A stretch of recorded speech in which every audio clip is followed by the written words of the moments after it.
Je me présente, donc c'est Dr Moha Matar, coordinatrice du Master Data Science and Software Development, DSSD. Donc, c'est un master professionnel en mode présentiel.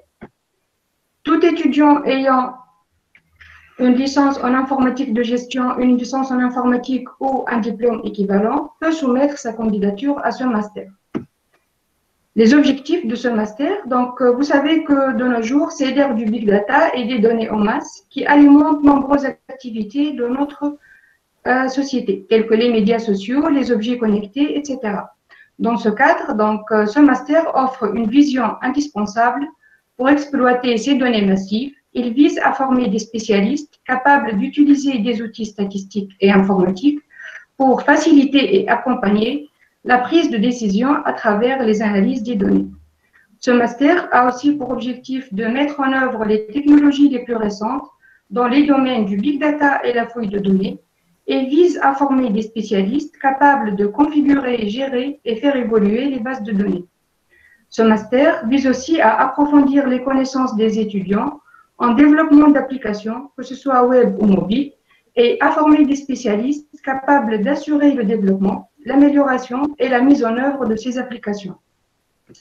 Passons maintenant aux débouchés de ce master. Donc,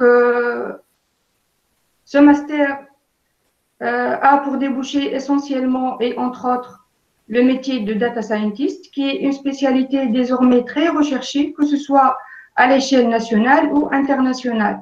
Il y a aussi le métier d'administrateur base de données, développeur d'applications ou analyste en business intelligence. La formation de ce master s'étale sur 4 semestres. Donc, en S1, les unités enseignées sont mathématiques, informatique et data, base de données, langue et culture d'entreprise et une unité optionnelle.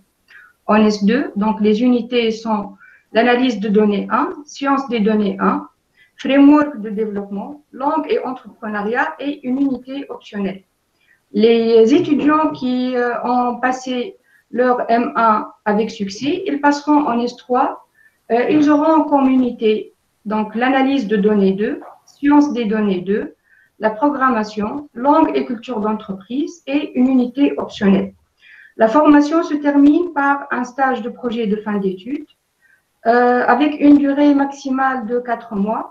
Le stage se déroulera dans une entreprise ou une boîte informatique avec le suivi d'un encadrant pédagogique. Et l'évaluation se fera suite à une soutenance devant un jury. Dans ce master aussi, et dans le cadre d'un programme de mobilité d'étudiants Erasmus+, nous avons une collaboration avec l'Université Paris 1 Panthéon-Sorbonne, où chaque année, des étudiants ont l'opportunité de suivre le programme d'études en S2 de cette université et auquel il y a une mise en correspondance avec le programme à l'ESN. Donc, en 2018-2019, il y a eu une étudiante en mobilité. 2019-2020, l'année dernière, donc c'était 3 étudiants en mobilité. Malheureusement, cette année, et à cause de la pandémie, il n'y a pas eu d'échange. Mais, Inch'Allah, l'année prochaine, il y aura reprise de ce programme.